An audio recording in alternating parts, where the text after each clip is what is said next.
So, Steve, tell me why you won't watch the Avatar: The Last Airbender cartoon.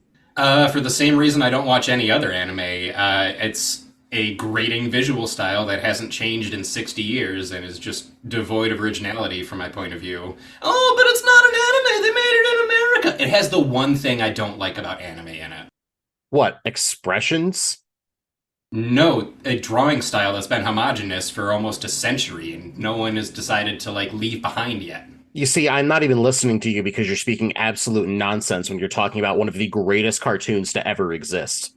Yeah, well, they should have gone with some sort of original drawing style then if they wanted it to be a standout. And speaking of standing out, do you want to get Look, started? no, I don't. Look, I'm making an analogy to support my point, and then we'll get started. Imagine, if you will, the entire storied history of animation in America. Imagine it's a century's worth of art, all these different styles, all these different techniques coming together. Imagine if every single piece of animation to come out of America in the past 100 years looked like The Simpsons. If it was all that drawing style. I'd get tired of that, would you? I feel like you would. Every Disney cartoon, everything on Cartoon Network, every little animation that came out in the 1920s, every cartoon you have ever enjoyed, imagine that they look like The Simpsons. That's how I feel about anime.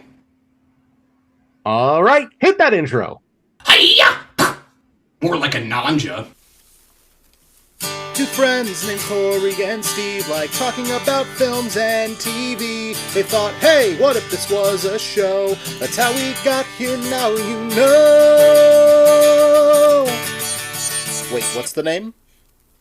That sounds terrible, go on.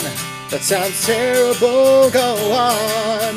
We hope you stick around and have some fun right after our intro song. That sounds terrible, go on. Welcome back, folks, to another fantastic episode of That Sounds Terrible, Go On. I'm your host, Corey. And I am Steve, your co-host. We will not go quietly into the podcast. We will talk about that. I should have prepared that bit better. Hey, everybody. You know, Steve, I'm getting sick and tired of you not preparing for this podcast. So you know what? I think it's time that today I declare I go solo. Oh, no! You're not telling me that this is your Independence Day. That's right, folks. Today we are covering 1996's Independence Day. The most patriotic of all films. Kind of. Oh, man. It's so stupid and hokey and schlocky, and God, I love it. It's fun as hell. There are a few films out there that I wish to physically own, like proudly display for all to see. This is 100% one of them. Whether it's in VHS, DVD, Blu-ray, Laserdisc, whatever, man. Hook me up. I love this film so much. I'm so excited to talk about it. Also, just quick shout out. A guest that we have had and a guest that we will hopefully have again, Colin, has a tradition at work every year on the 4th. He makes everybody watch and listen to Bill Pullman's speech from this movie. As he should. Yes. As we all should. Can we stop copying each other? It's like we're finishing each other's sandwiches. Thank you. I get full. You really get full? That just makes me question everything. Like, don't I know you? Don't you? Let's find out. Let's. One of the big draws and pieces of marketing for Independence Day was the fact that we have all these very realistic looking shots of famous landmarks around the world just blowing the hell up because of a giant laser beam. We got the White House, we got the Capitol Building, Empire State Building, that Nakatomi Plaza thing in LA. We got a couple others probably. But that gets me wondering, Corey, is there any landmark that they left out that you would like to see get the laser beam treatment? You know what, Steve? I'm going to say the Great Wall of China. I can't think of a time where anyone's ever shown it like getting completely demolished in one go. And I like the idea of a spaceship kind of flying through with a laser consistently going the entire length. Just the wall. Just the wall. Yes. People running, screaming, tourists taking pictures because they think it's all part of a show. I'm here for it. Yeah, now I want to see that edited in throughout that montage of buildings blowing up. Just like Empire State exploding, laser beam slowly going down wall. Capitol building, laser beam slowly going out. Yeah, I love it. Beautiful. Terrific. Steve, what about you? I would love to see the Space Needle in Seattle get hit. I think we'd have some cool symmetry there with the whole, tall tower ring around the top thing. I feel like the aliens would take a little bit of offense at us having something called the Space Needle that is very clearly stuck to Earth. My father died of a space needle. Well, he shouldn't have shared them. All right, question number 2. Will Smith's character has a bit of a superstition whenever he goes on a mission. Every time it is completed, he does what he calls his victory dance, which is smoking a cigar in just reveling in his success. So, Corey, do you have any kind of victory dance of your own that you like to do after accomplishing something? Honestly, a good classic screaming of fuck yeah. Little fist pump action, the whole 9 yards. It's like I said, it's a classic and it never goes out of style. Short and sweet. Steve, what about you? Yeah, honestly, I would say the most satisfying thing after any kind of accomplishment, and this is dependent on a lot of external factors, unfortunately, but an empty road, a car, loud music, go fast. Very, very fun. Big fan of that. That's my victory dance. That's a good time. And then finally, our third question, Corey, getting a little bit more philosophical. Is there life out there? I absolutely believe there's life out there. As to whether or not it is as intelligent as us and there's spaceships and the whole 9 yards, I can't officially say. It's a 50-50 shot at that point, but for anyone to believe that there is only life on Earth, despite the millions of billions of planets and stars out there, come on, man. The chances of that actually being true are slimmer than figuring out what the last digit of pi is. It's 3. Sorry. Steve, what about you? I do believe there is life out there. I believe there's intelligent life out there. I do not believe, however, that any of them have ever made it to Earth. The universe is just genuinely too big. You want to get into wormholes or whatever, that's a whole other topic, but I believe it's out there. Not sure they even know about us, given our limited capabilities in our galactic neighborhood. But yeah, like you said, statistically there has to be. And now, I know you. And I know you. All right, folks, that's going to wrap up Don't I Know You, leading us to our next segment, Alternative Titles. Alternative Titles is the part of the pod where we share some alternative titles to this film based on our own experiences and drug-induced hallucinations. So, Steve, whenever you're ready, beam me up. Saucer? I barely even know her. This Actually Happened, the Randy Quaid story. Not So Secret Invasion. Space Roach, Coast to Coast. Close Encounters of the kind. How the Earth Was Won. Team America, Space Police. You Can't Probe Me, I Quit. Alternative titles. You notice how this is like the one segment that only has one title? All right, folks, before we get on to our next segment, we need to take a quick commercial break. Buckle on in and just look to the skies real quick. Just check it out for me. We'll be back. Yeah, buy whatever's up there. All right, folks, I am here at Goblin's Den Tattoo out in the lovely Syracuse, New York, being currently inked by Leah, owner, operator, and a fantastic individual. Leah, how are you doing today? We're doing good. We're doing good. Doing really good, doing good. Am I doing good? Am I sitting good? Yes. Excellent. Fantastic. We're both hydrated. That's the dream. Let's be honest here. So how long have you been tattooing for? I have been tattooing for technically 5 years. So tell me, what are your favorite tattoos to both design and put on people's bodies. I think the biggest thing for me is for someone to be really inspired with their idea, really excited. That's always a plus, and not just like a last second kind of deal. Something that you can think about and be like, yep, this is how we're going to do it, critique it, special, all that jazz. But personally, when it comes to style, my drawing style is preferred anime, but I do like cartoons. I do like spooky, scary stuff. I like plants and stuff. A lot of people come to me for floral. Yeah, so I like more animated stuff that can be stylized. Kind of neo-traditional, but not so out there. Well, you heard it here, folks. If you're looking for any of those kinds of styles or designs, you know exactly where you need to hit up. That is Goblin's Den Tattoo out in Syracuse, New York. What's the Instagram name? Instagram name is Goblin's Den Tattoo. Same for Facebook. We're currently adjusting our social medias and getting them more active. So Instagram, Goblin's Den Tattoo. Facebook, Goblin's Den Tattoo. And my name is Leah Tran, if you're trying to look for me personally. We also have another artist, Sid, and Sid is also on there as well. And folks, the Goblin's Den Tattoo is also a safe place for those of you who are LGBTQ+. So if you're looking for a shop that's both safe and not run by pieces of human garbage, then we can give you the guarantee that the Goblin's Den is the destination. Again, that's the Goblin's Den. Find them on Instagram or Facebook and book your next session today.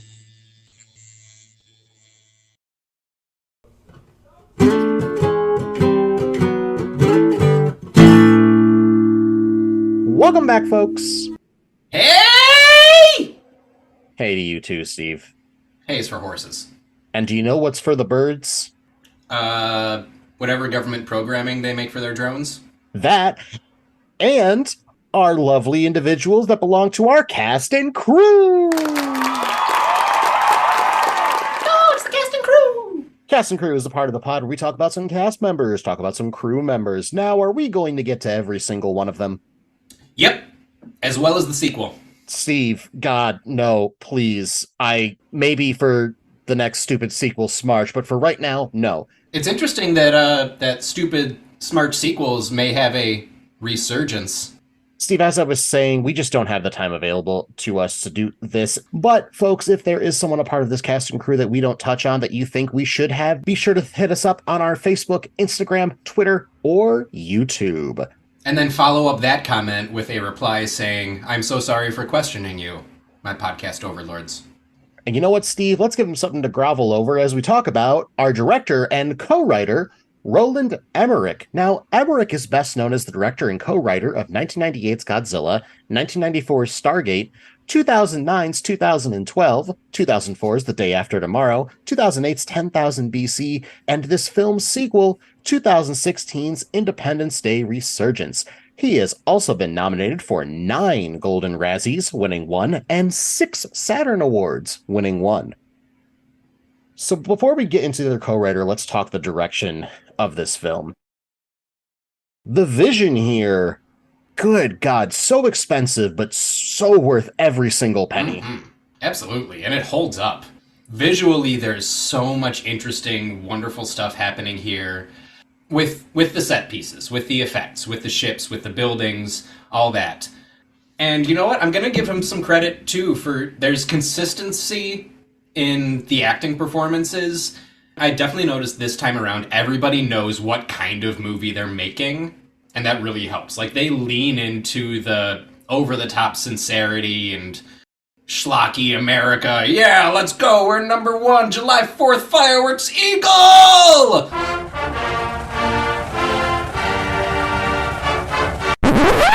And like everyone's on the same page about that, and it just flows. And you gotta chalk that up to the direction. I think this is by far the best movie Roland Emmerich has ever made. He takes this approach to pretty much every movie, and it never works out as well as it does here. Everything that we see with these aliens and their technology, it all feels familiar, but just slightly original enough. This film design, like the set, everything else. I'm so happy that he was able to not just be a co-writer, but also be a director for this because, again, absolutely nailed it. Glad we can agree on that. For sure. I think the only other film of his that comes close to this in terms of like stupid fun would be Moonfall, which honestly we should tackle someday. It's real dumb. The moon is fake and it's falling down. Maybe we will, Steve. Maybe we will. But until then, Steve, we got to get to our next co-writer, Dean Devlin. Now, Devlin is known as the co-writer for 1998's Godzilla, 1994's Stargate, and the sequel to this film, 2016's Independence Day Resurgence. He's also known as the director and co-writer of 2017's Geostorm. He has been nominated for 4 Golden Razzies. I'm just gonna add on to the end there because I'm a massive fan and I didn't realize he was involved with this film until this time around. He is also the creator and showrunner of Leverage and its sequel series Leverage Redemption, which, if none of you have seen it, you're missing out. Ocean's 11 is a TV show. Shout out Dean Devlin. Terrific show. But with that all being said, let's talk the writing here. I said before that the aliens themselves look familiar, but also just original enough for us not to get, sucked out of everything. And the writing reflects that as well. There's a lot of points in this plot that hit in a very cliche manner, but for some reason it just works. Yeah, everything just falls together exactly as it should. You got a lot of fun, snappy banter when it's needed. They had to have written Jeff Goldblum's part for him because it's perfect. The rating in this just shouldn't work, but it does. It's one of those situations. Can't quite put my finger on it. Everything just fit exactly right. So this is a rare time that during the research portion of this pod for myself, I actually tracked down the official script that they used while shooting, and I decided to give it a read through. And the way it reads is like a typical B movie at the end of the day. It's a B sci-fi film. It's like, explosions and this happens and here comes the hero and then this happens and patriotism, like you said before, Eagle.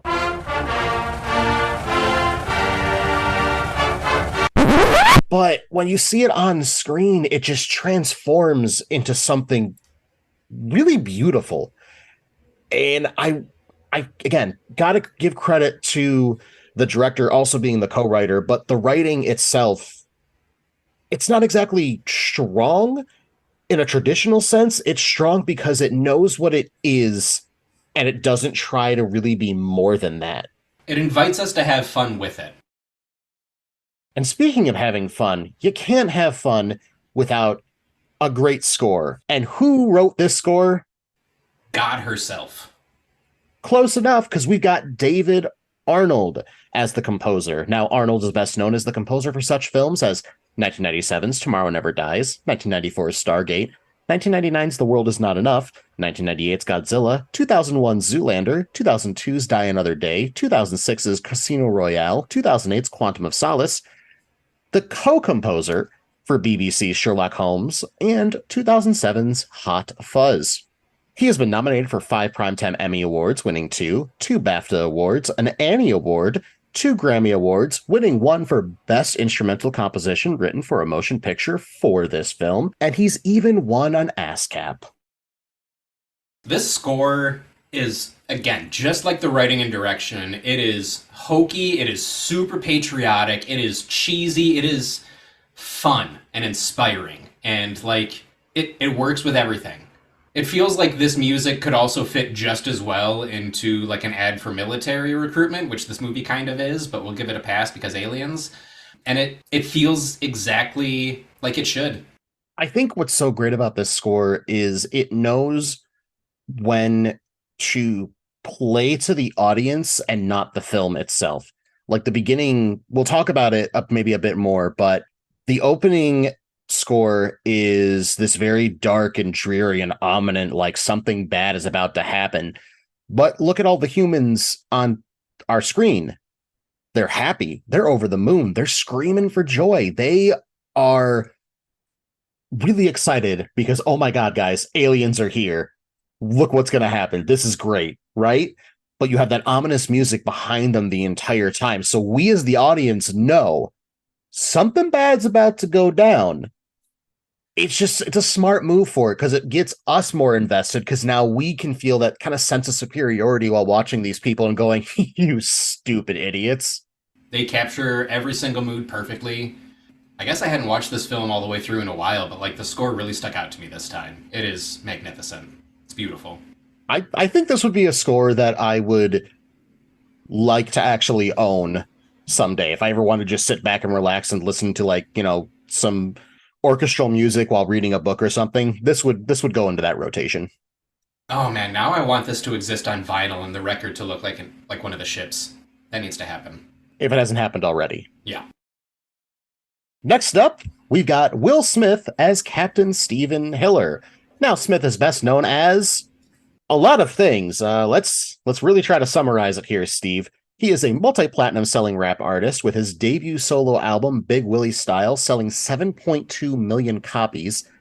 He would then branch off into acting, where he would be known as Agent J in the Men in Black film series, Mike Lowry in the Bad Boys film series, John Hancock in 2008's Hancock, Robert Neville in 2007's I Am Legend, Richard Williams in 2021's King Richard, Captain James West in 1999's Wild Wild West, and Will Smith in TV's The Fresh Prince of Bel-Air. He has been nominated for 4 Oscars, winning 1 Primetime Emmy, 8 Grammys, winning 4, 7 Golden Globes, winning 1, 3 SAG Awards, winning 1 Tony, and he was the winner of a single BAFTA award. He is also the 5th Black actor to ever win Best Actor at the Oscars and holds a world record for the most consecutive $100 million plus hits at the US box office with a total of 8. Yeah, this is Will Smith in his prime. Still doing Fresh Prince at this point, and brings along his little cousin Nikki to play along in the movie with him. And they've got excellent chemistry because they've already been working together. So when they shot this, Fresh Prince was still going on. When this came out, Fresh Prince was over. And everyone started kind of asking, what's Will Smith going to do? He's definitely the breakout star of the show.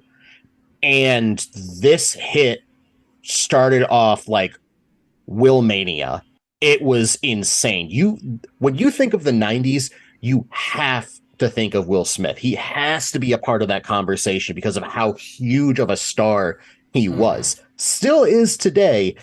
He's not putting out movies that are making 100 million plus at the box office anymore. But they still slap. Speaking to his performance here, Will Smith just going to be Will Smith, and God, for a fact they let him improv. That they left those cuts in the film. He kills it. He's charismatic. Yeah. You want to like him from the get-go. He feels like a real down-to-earth individual. Like, he's not wacky really all the time, like his Will Smith character on Fresh Prince. He is someone who's serious, who occasionally will crack a joke, but you feel it's like a natural cracking of a joke. Like, this is just who he is as a person. Yeah, he feels like kind of... I hesitate to say he's the audience stand-in, because, like, personality-wise, he definitely is, but at the same time, he's this, like, amazing war hero fighter pilot guy, and just, like, this superhuman flying machine, and just incredible badass. So it's kind of like a wish fulfillment thing, but I feel like he is, like, our surrogate going in, especially, like, that first scene where he's coming out to get the paper, and he's all sleepy, everyone's panicking and leaving around him, and he's just checking out the paper. That just... it feels normal and real. Because I get tired in the mornings too, Will. Also, he gets the most iconic one-liner in this movie. Welcome to Earth. Incredible. Next up, we have Jeff Goldblum as David Levinson. Goldblum is best known as New Jersey in 1984's The Adventures of Buckaroo Banzai Across the Eighth Dimension, the Grand Master in the Marvel Cinematic Universe, Seth Brundle in 1986's The Fly remake, the titular host of National Geographic's The World According to Jeff Goldblum, and of course, Dr. Ian Malcolm in the Jurassic Park franchise. He's also been nominated for 3 Saturn Awards, winning one Academy Award, and 3 Primetime Emmys. Again, picture perfect casting here. Jeff Goldblum is one of those people who doesn't get a ton of work, but the work he chooses, he's always perfect for. Especially going from Jurassic Park, where he's like the sex symbol of the movie, to this, where he's very clearly the bumbling neurotic nerd, and pulling off both perfectly. It's excellent. To me, this is the definitive Jeff Goldblum role. Like him in the cockpit with Will Smith when they're flying is some of the most fun banter you'll ever see. Just amazing. I love her. I love it. I love him. God, I can't even talk. Goldblum. Next up, folks, we have Bill Pullman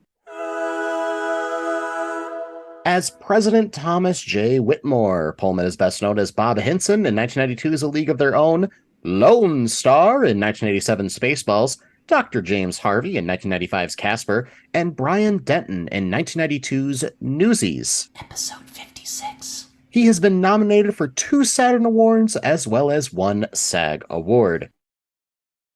Bill Pullman, in the role of this truly compassionate politician and leader, just works so much. He's so endearing without really trying to be. You know, like the second you see him, you just feel comforted. Like I feel Bill Pullman could actually run for office and get elected. Yeah, like you said, he is just inspiring as hell. He lets those eyes narrow a little bit. He lets that voice get a little gruff. And no matter what he says, you are on board for that ride. You're going along. Bill Pullman for president for life. He even had a short-lived sitcom where he played the president. And it felt so natural. I will need to watch that at some point. It's interesting. It's like family sitcom, and like he's the overbearing father, like the daughter's dating the guy, but also he's the president. God, that sounds like such a 90s show. 2010s, I believe. Even better.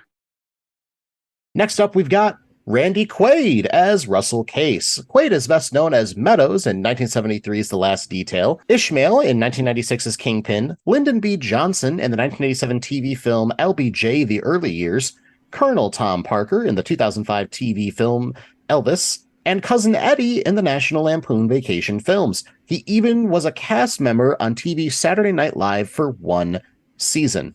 He has also been nominated for 1 Academy Award, 3 Primetime Emmys, 1 BAFTA, and 3 Golden Globes, winning 1. I feel like if you're a 1-season SNL cast member, you either fade into obscurity or you find a really just like weird niche and succeed wildly with it. If we're going to talk about Randy Quaid's career, it is all over the place. Even before he decided to go cuckoo for Cocoa Puffs. That could be a whole other podcast, The Life and Times of Randy Quaid. But regardless of all of that, you're absolutely right. Like, you either knock it out of the park or you don't. This dude knocked it out of the park in whatever the hell he wanted to do. And this role is another iconic role in this film. The second you see him, you instantly know who he is. And it's someone that you kind of want to root for, but at the same time, you don't. You want him to change more than anything else. You want him to be a better person. And Quaid's performance that he gives, again, just another one that sucks you right in. Another highlight of the film, and I feel like it gets swept under the rug a bunch because there's so many fun moments, but him shouting, "I can fly. I'm pilot." I love that so much. God, the way he delivers that, the way everyone reacts to it, terrific. Also, his character is such an interesting idea in an alien movie, just like the crazy guy that says he was abducted by aliens. I feel like all of us know probably one person at least that sincerely believes that they have. I know I do.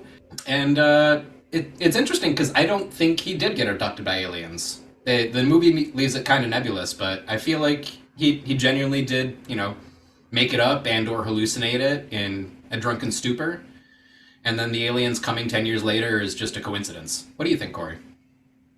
Steve, I have to completely disagree with you. I think what the film plays off of is, like I said before, it plays off of our familiarity when it comes to aliens, right? Mm-hmm. The saucers and what have you.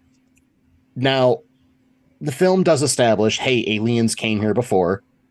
Who's to say that they didn't come to study humans by abducting a few and just being like, hey, where are your weaknesses? How are you? Yada, yada, yada. So I believe that it actually happened. And I also want to believe that because it makes his character progression that more powerful.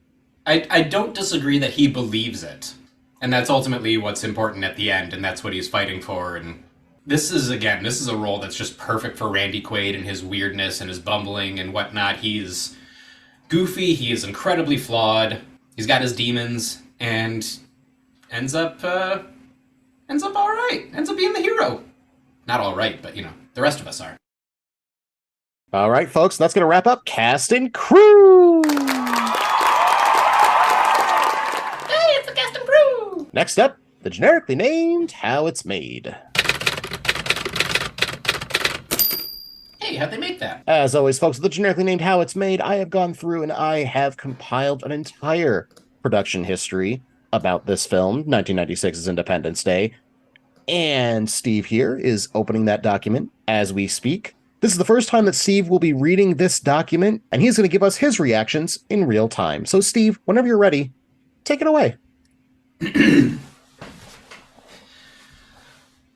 While promoting 1994's Stargate, a reporter asked Roland Emmerich and Dean Devlin why they would make such a film if they didn't believe in aliens.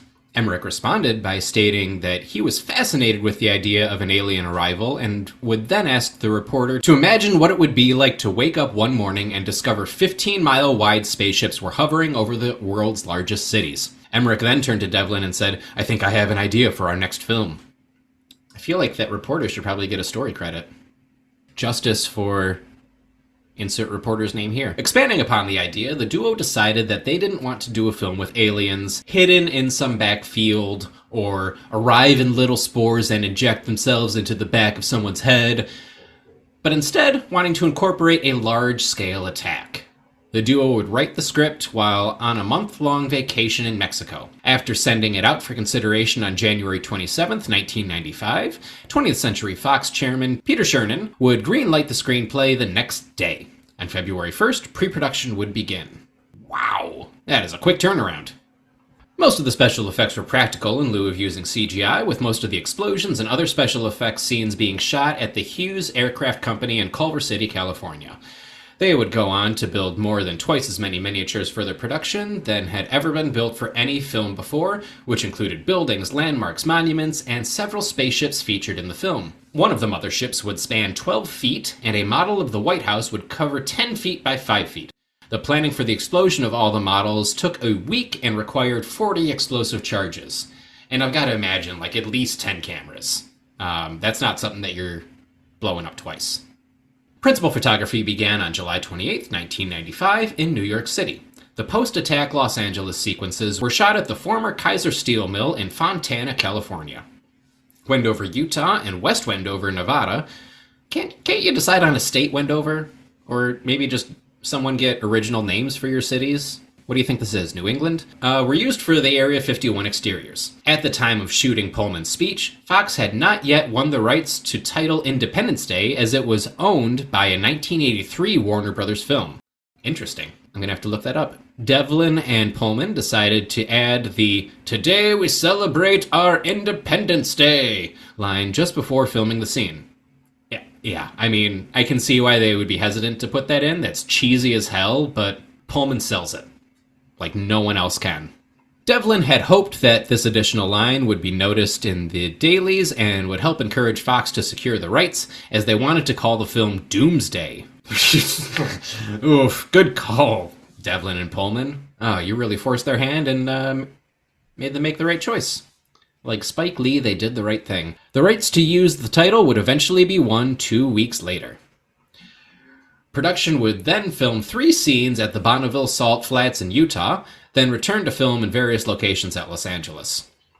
Included in the various locations were the Hughes Aircraft Company, which was used to shoot the Cable Company scenes, and the Area 51 interiors. That's a versatile space. Look at you, Howard Hughes. Filming would complete on October 8th, 1995. That's a 72-day turnaround time for filming of a gigantic blockbuster. That is quick as hell for any feature. No wonder they had to make a miniature. While still in post-production, Fox began an expensive marketing campaign to promote the film. This included the airing of the trailer for the film during Super Bowl 30 that cost the studio $1.3 million. This would kick off a trend of using Super Bowl commercials to begin advertising for potential blockbuster films. It worked. I was obsessed with this movie for so long before it came out. Also, just side note, I was 6 when this movie came out, so I was sure I would not be allowed to see it for a long time.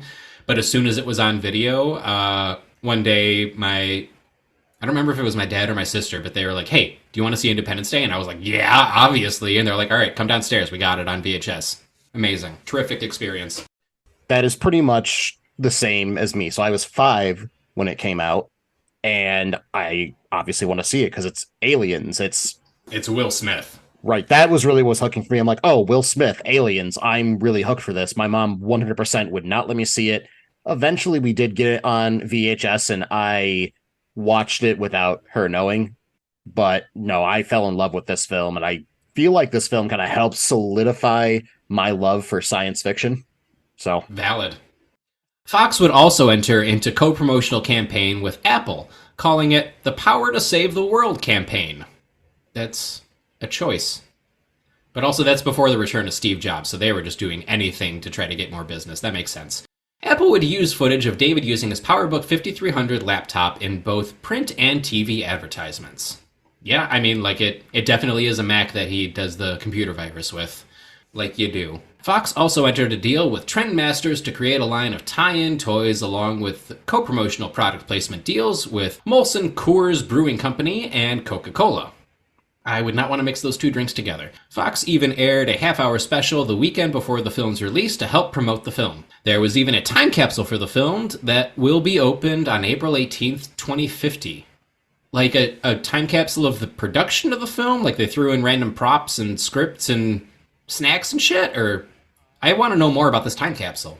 all I could find on it is that they buried a time capsule. There is a concrete like statue of the ID4 logo, and it reads, "This time capsule was buried here. It will be opened April 18th, 2050."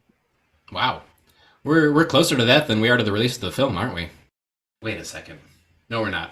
We will be in 2 years. The film would premiere at the now-defunct Mann Plaza Theater in Los Angeles on June 25th, 1996. On July 2nd, President Bill Clinton, holy shit, and his family would receive a private screening at the White House. God, the 90s were a long time ago. I did not have sexual relations with that film. No, but he did with the alien. Those tentacles, baby. On July 3rd, the film would officially be released and go on to make $817.4 million against a $75 million budget. That sounds cheap as hell, but I gotta remember those $1996. And then you remember that $817 million is also $1996. This would make it the highest grossing film of 1996, probably the 90s. Nope, that's Titanic, just kidding. The film would eventually be released on VHS and not only be the best-selling VHS of 1996, but the 6th best-selling VHS title of all time. I don't have a good joke. The marketing campaign for the home video release was estimated to cost around $30 million, and probably made a whole bunch more than that.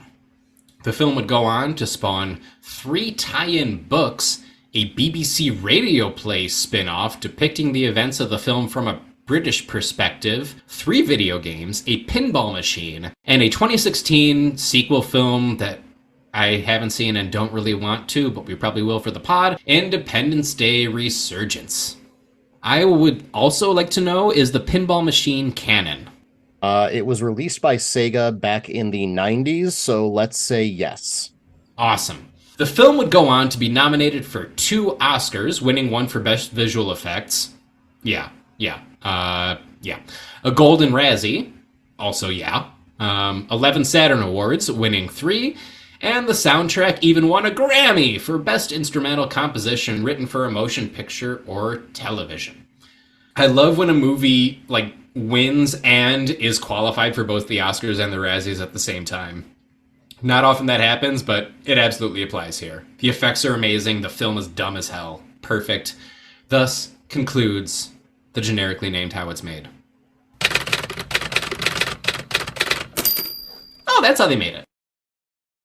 All right, folks, that's going to wrap up Don't I Know You. Now, before we get into anything else, again, just a quick commercial break. So just relax, get beamed up. Just turn off the podcast, go to sleep forever, enjoy the eternal bliss of a dream state for now and forever. Leave the conscious world behind. Reject your corporeal form. Walk towards the light. Embrace eternity. What were we talking about?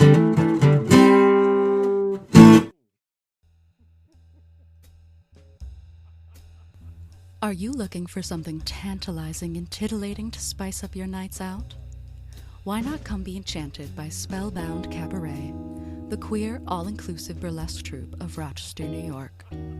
Watch our talented and sexy beauties shake, shimmy, and strut their stuff. We produce everything from classic and creepy to hilarious and horrific. So no matter what your fancy, we'll have something to fulfill your desires. You can catch our shows on the last Friday of every month at Boulder Cafe, located at the corner of Alexander and South Clinton in Rochester. Doors open at 8 p.m. with showtime at 9. If you're feeling especially indulgent, we also offer limited VIP seating with complimentary champagne and dessert. Pre-sale tickets for both VIP and general admission are available at spellboundtickets.com. That's spellboundtickets.com. So come on out and see all that Spellbound has to offer.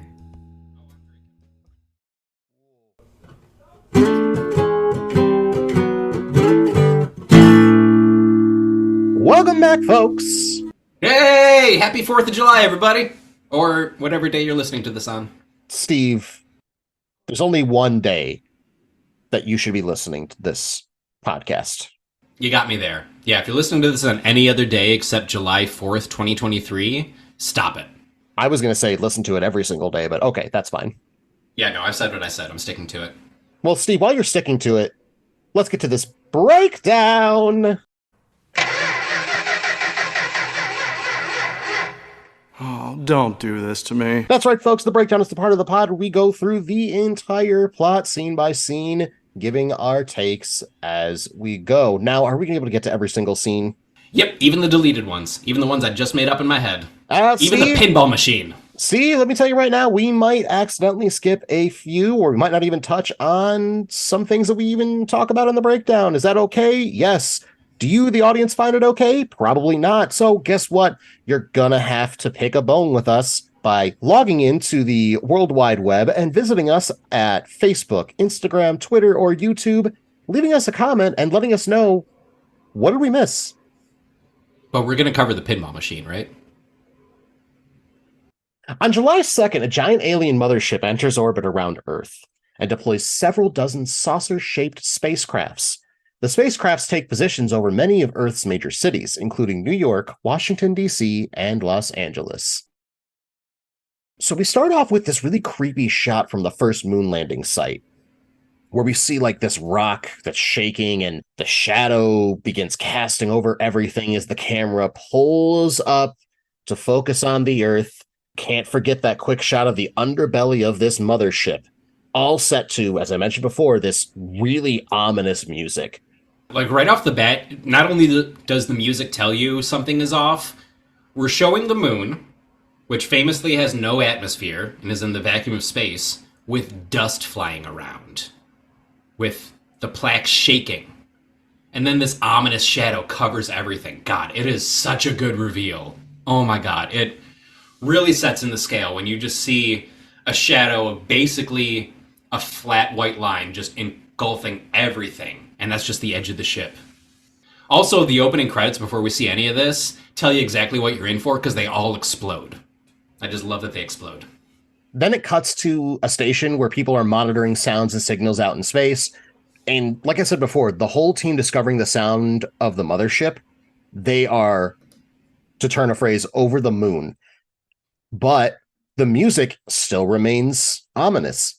It's, again, perfect choice for this scene because we, the audience, are being told, yeah, no, some crap's really about to go down, but these people aren't. They're completely off guard, and the build up to the payoff is so well done here. Special shout out to the guy playing the head of SETI, SETI. I don't know if they actually say it as a word or not, but God, I'm looking up his name right now. He is such an underrated character actor, and I just need to give him the respect that he deserves while I completely forget his name and stall while I scroll through IMDb to try to find this man. Eric Avari. There, thank you. Okay. Is that the same Eric Avari that was in 1999's The Mummy? Episode 31. Oh, yes, and a whole bunch more. Most notably for me, the television show Heroes as Chandra Suresh. Amazing role. This guy is so versatile, so, like, kind presenting, but at the same time, like, he isn't afraid to get weird. He does such a good job of being, like, the bumbling, excited, frantic, clumsy head of Search for Extraterrestrial Intelligence, and you absolutely believe him, running into the office in his bathrobe, slipping and falling on everything, and then just, like, realizing what he's discovered. Also, you know, may he rest in peace. He died a couple years ago, but terrific character actor, highly underrated. Needed to shout that out. Now let's get back to the movie. We also get a few different scenes where we're establishing that the president's wife is off in Los Angeles, and their daughter, who, by the way, is played by a very young Mae Whitman. Her? Is staying with the president. Also that he was a war pilot during the Gulf War. Like, they add little things here and there about these characters that do come back to pay off, and again, speaks to the writing. Love it. Also, perfect setup for his character arc.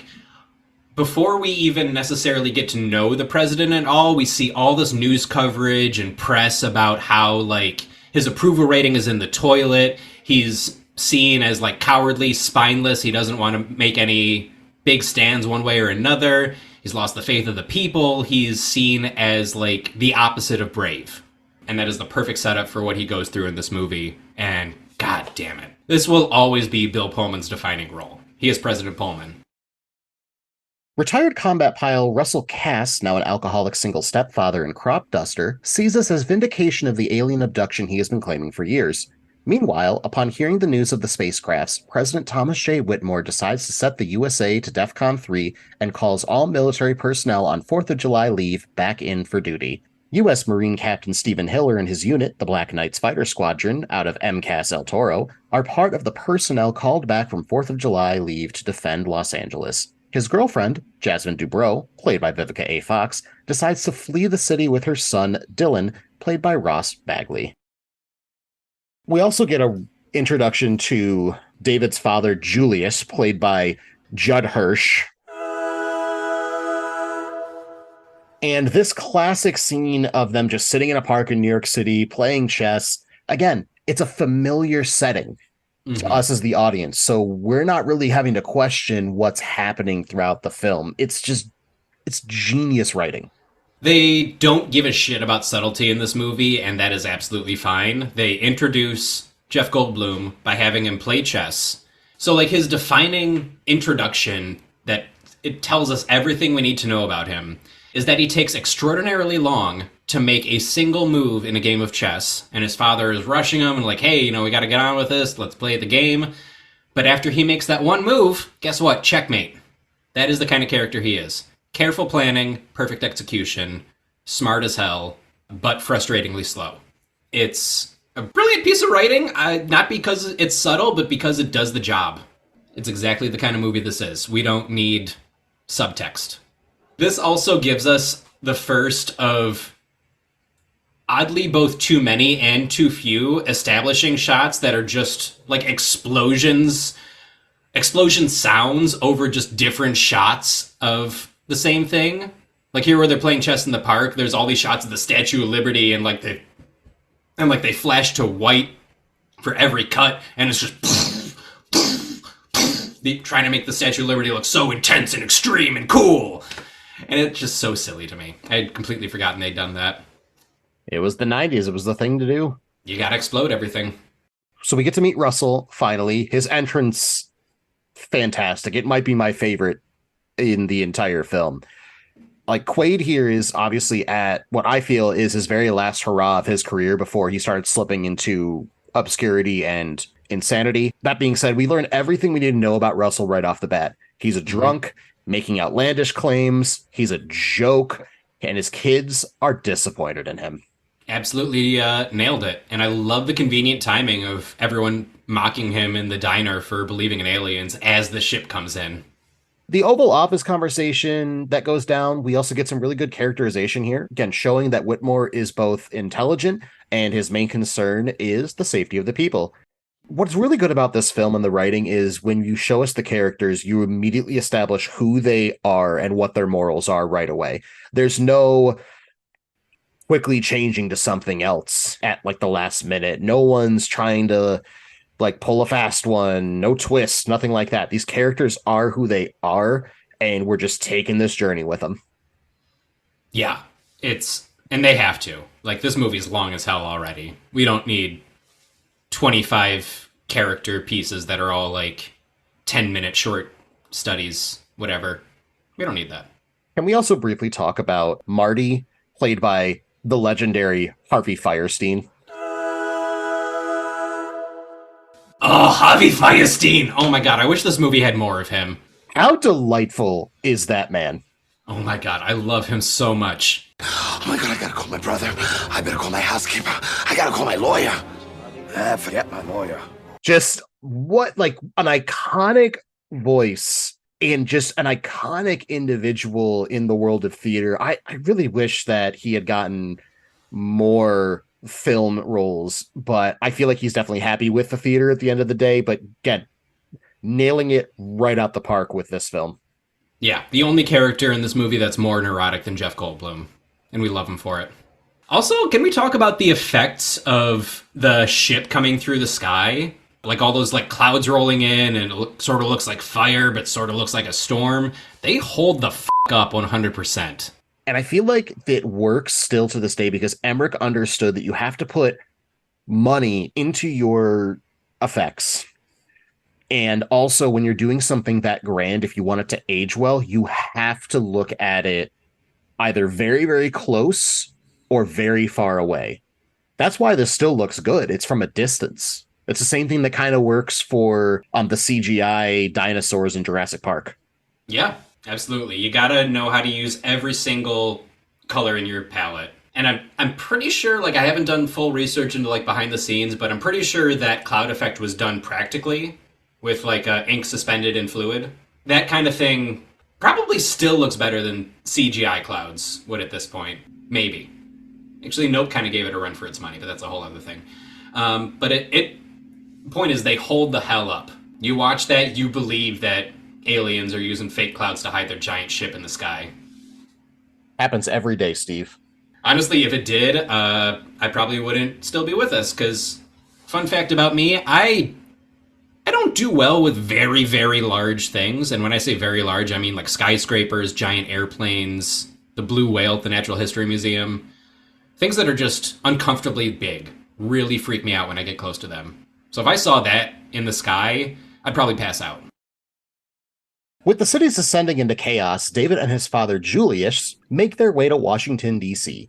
There, they receive the help of his ex-wife Constance Spano, played by Margaret Collin, a White House staffer, to gain entrance to the Oval Office in order to warn President Whitmore of the impending attack. There, David tells Whitmore that the alien visitors are using the Earth's satellite technology to coordinate their attack. Of course, Jeff Goldblum can read binary because he's a nerd. And of course, he can hack into cellular waves to find out exactly where somebody is because science. Sure. I mean, he's got one of those flexi satellite dish things that he put on the roof of his car at Corey. That's obviously what they do.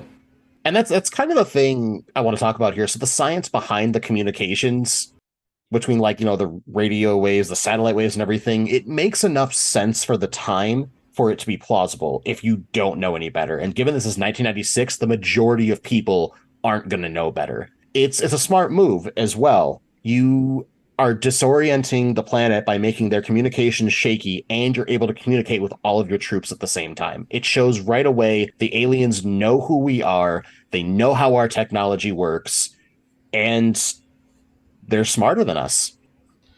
I would venture that the disruption communications is just a kind of bonus for them. It seemed to me that their main focus is just using the satellites to coordinate their attack across the globe. But also, regardless of their intentions here, obviously they do that. do. But that also kind of sets up logically how the conclusion to this saga plays out. It's a good setup that we don't really think of, and I didn't think of until this time watching through. But in order for the aliens to have hidden their code in our satellite communications, they would have had to create code that's compatible with human technology. Let's just remember that for later. So there's a quick scene here where Jasmine is shown to be a stripper. In the single tamest strip club in Los Angeles, I must say. As someone who has not been to a strip club in Los Angeles, I can only assume you are correct. I haven't either, but, like, come on. Everybody is basically fully clothed in this club. And there's no signs of cocaine anywhere. Right? Come on. Come on, Roland. But that being said, one thing I noticed is, so Dylan, her son, is in there and he's playing with an action figure. Did you notice who the action figure was? I did not. Ghidorah. Interesting. Oh, I like that. That's subtle. Ghidorah, the one alien in the Godzilla universe.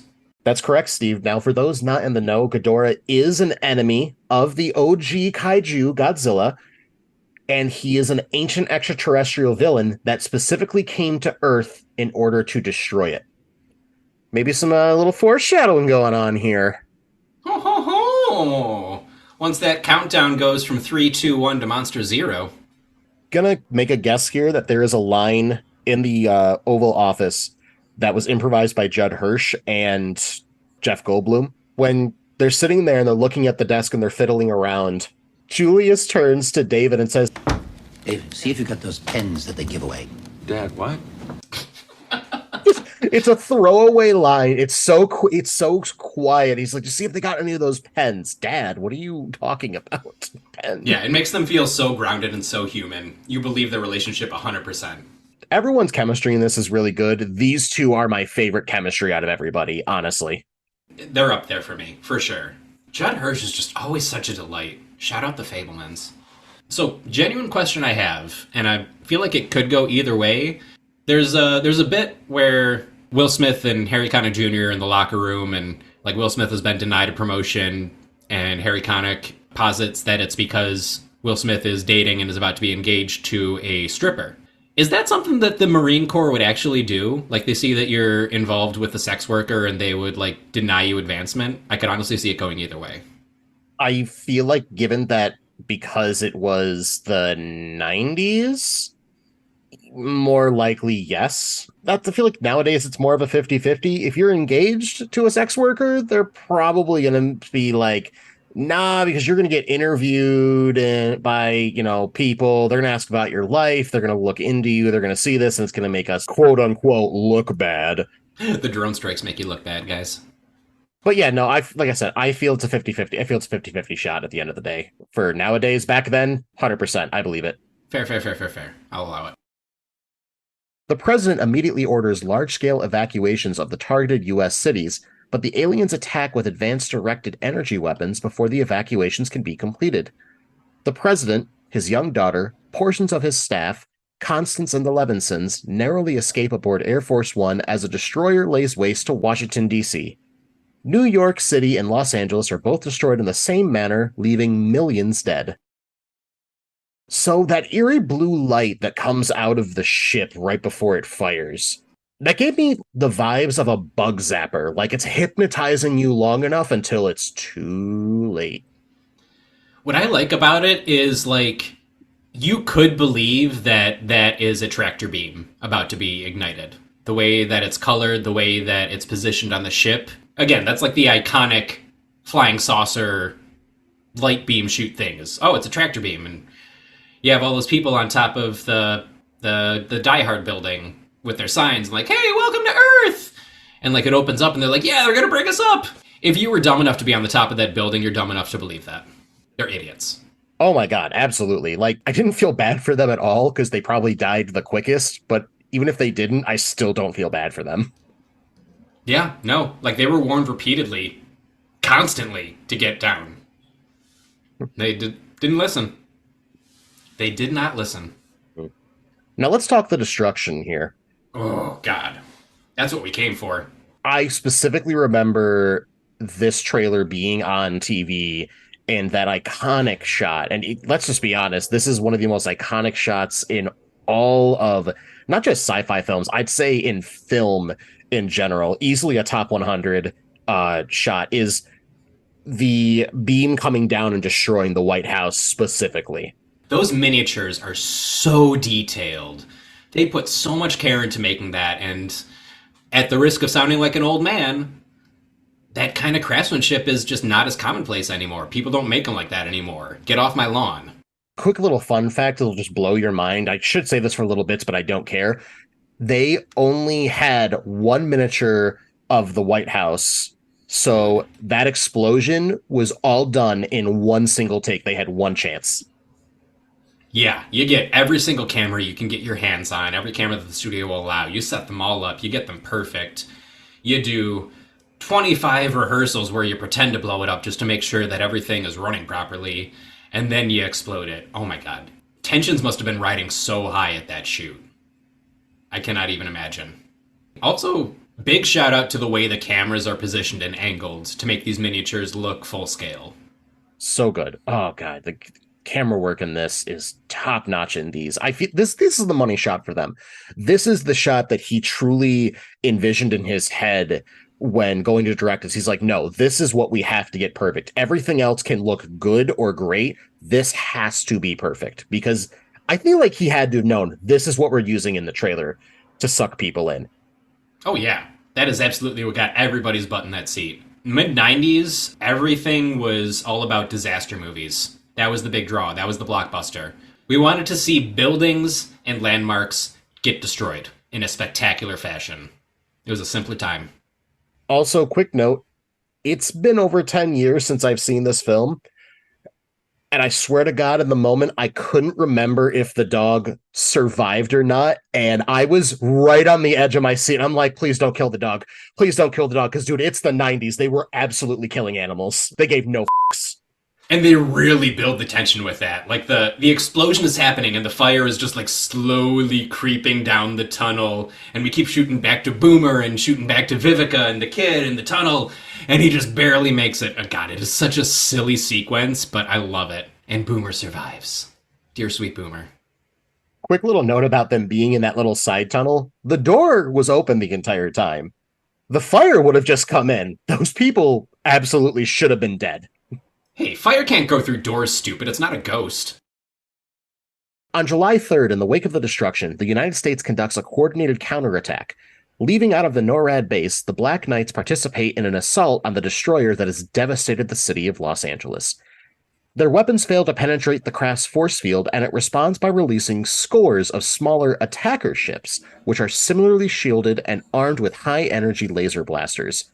A one-sided dogfight ensues, and the U.S. squadrons are quickly destroyed. Hiller manages to evade the guns of the attacker ships, though his wingman, Jimmy Wilder, played by Harry Connick Jr., is shot down, and he lures a single attacker to the Grand Canyon.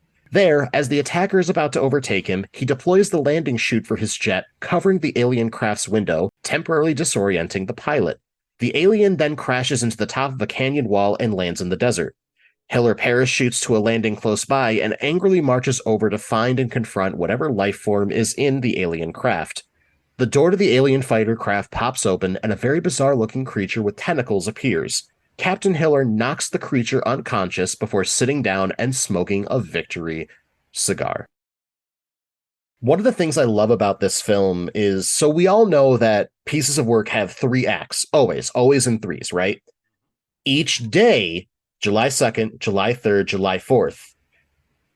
July 2nd was the first act. It set the stakes. We know who our protagonists are, we know who our antagonist is, and we know how bad it is for everybody.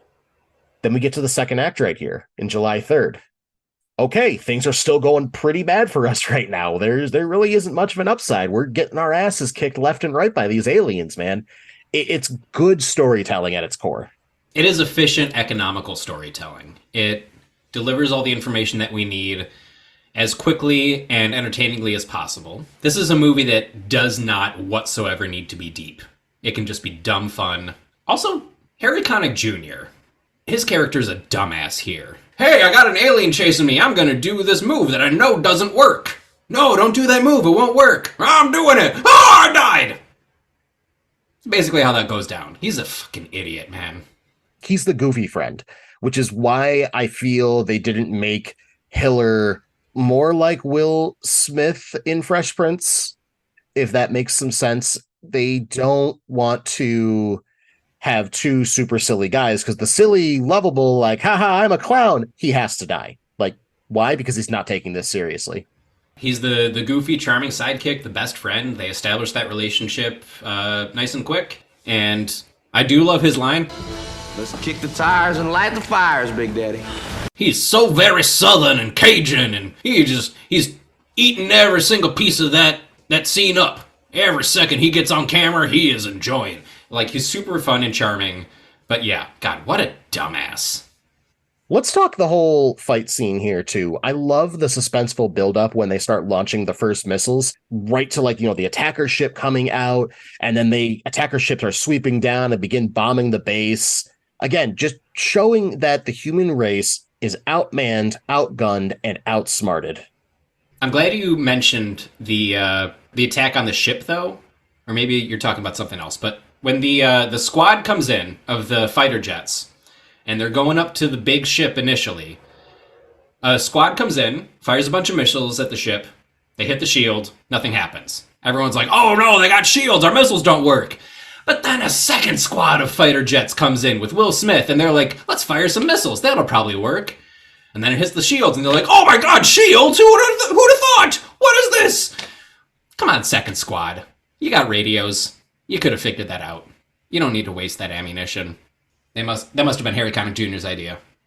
I feel like it's because they were using a different type of missile. Because they said, like, oh, hey, hit him with the Sidewinders. And I don't know. I don't know missiles, man. I'm not a doctor.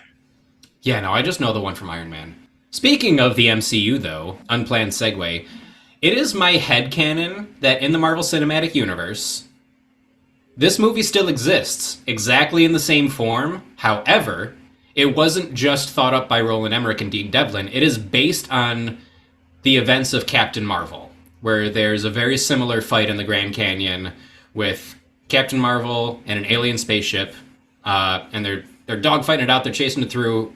Obviously, in the real world, that is heavily inspired by Independence Day. But since that movie takes place in 1995, I posit that that is where Roland Emmerich got it from in the MCU and ended up with the same exact movie. Fight me. All right, now we got to talk about Hiller walking over to the down ship. He is just talking all of that Will Smith trash in the world, pulls that door out without a second thought. The second he sees that alien, just punches him. Got to hit him with that line. Welcome to Earth. By the way, I would not be surprised if that was improvised. That was improvised, yes. Amazing. Best line in the movie. Because you just got to put that Will Smith stank on it, you know? You gots to. You need that stank. Wiki wild. Wiki wild wild. On board Air Force One, President Whitmore consults his staff who report that NORAD has been destroyed by the invaders, and the Vice President, Whitmore's cabinet, and the Joint Chief have all perished in the attack. Arguing about how they should have issued an executive order to evacuate the major cities that were attacked, David's father suggests that the U.S. government did know about the invaders, having stored some evidence of a previous visit at Area 51 in the Nevada desert. The president is humored and tries to tell Levinson that Area 51 doesn't exist. However, Whitmore's defense secretary, Nimzicki, played by James Rebhorn, tells the president that the installation does exist. Julia's calling out the people for giving David crap, despite him being the one that saved them, and for arguing that they knew about the aliens because of Area 51, just felt like a natural way to move the story that route. And Hirsch, again, kills it in this scene. Not missing a single beat. Oh yeah, he is the most reasonable character in this movie. Time and time again, he says things that sound outlandish and ridiculous and emotional only for him to be dead on. With the exception of the beginning of the movie where he says, checkmate, that's not checkmate. Also, super relatable moment for me for Jeff Goldblum, riding Air Force One and being airsick. That shit is rough, it's never fun, always know where your barf bag is. And I said it before, and this is just another thing that kind of solidifies my love for this film. The use of Area 51, it's on the nose, but again, it works. It plays into people's expectations so that they don't get lost in the details of the story and just enjoy the ride. There's so many sci-fi films that will try to go too far in explaining the world you're in, but when you're making a blockbuster film, you don't need to explain what we've all heard before. Area 51 harbors alien technology that crash landed in Roswell, New Mexico back in the 50s. Everybody's heard that theory. Everybody knows like at least the bare minimum details about that. That's all you need to know for this story to make sense, so you're not thinking about it and you're just enjoying as everything unfolds. God, it's such a great use of existing alien lore, but with a twist. Jasmine, after finding a large semi, is driving around Los Angeles with Dylan picking up survivors. She happens across First Lady Marilyn Whitmore, played by Mary McDonnell, who had been on a working trip to Los Angeles and got caught up in the attack there. Meanwhile, Hiller is using his parachute to drag the body of the alien across the desert when he is picked up by Russell and his kids, along with a group of refugees in a convoy of RVs.